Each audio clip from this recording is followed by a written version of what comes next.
C'est une image que les spectateurs ne pensaient pas voir aujourd'hui. Certains bateaux rentrent à quai, sous un ciel gris, à moins de 24 heures du départ. Alors forcément, à Saint-Malo, il y a des déçus.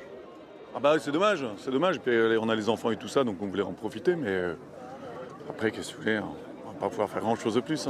Ah, l'objectif, c'était de voir la course, d'avoir cette adrénaline qui monte. Et là, à la rentrée scolaire, on va rien voir du tout. Bon, on profite et on verra le départ sur Internet, quoi. C'est dans cette pièce que tout s'est joué ce matin. Pour le météorologue de la course, la dépression n'aurait pas pu être évitée par les skippers. Avec ces vents très forts qui arrivent dès dimanche soir sur la pointe bretonne, on a une mer très forte, une longue houle qui arrive de l'ouest de l'Atlantique avec des vagues de 6 à 7 mètres, donc ça vient vraiment compliquer les choses. Du côté des marins, on salue la décision de l'organisation. Pour Yannick Bestaven, vainqueur du dernier Vendée Globe, il y aurait pu avoir beaucoup de casse matérielle, et pas seulement. Oui, soulagé parce que je trouvais qu'il y avait un brin d'inconscience à tous partir dans cette mer-là. Puis comme je dis, mettre la vie en péril de ceux qui viendraient nous aider ou nous sauver.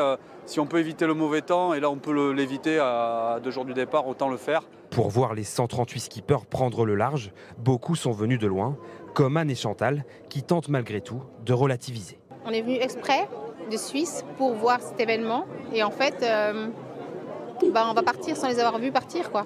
Je crois que ce qui prime avant tout, c'est la sécurité, bien sûr, des marins. Donc ça, on peut l'entendre et le comprendre. Le départ en direction de la Guadeloupe devrait avoir lieu mardi ou mercredi, selon l'évolution de la météo.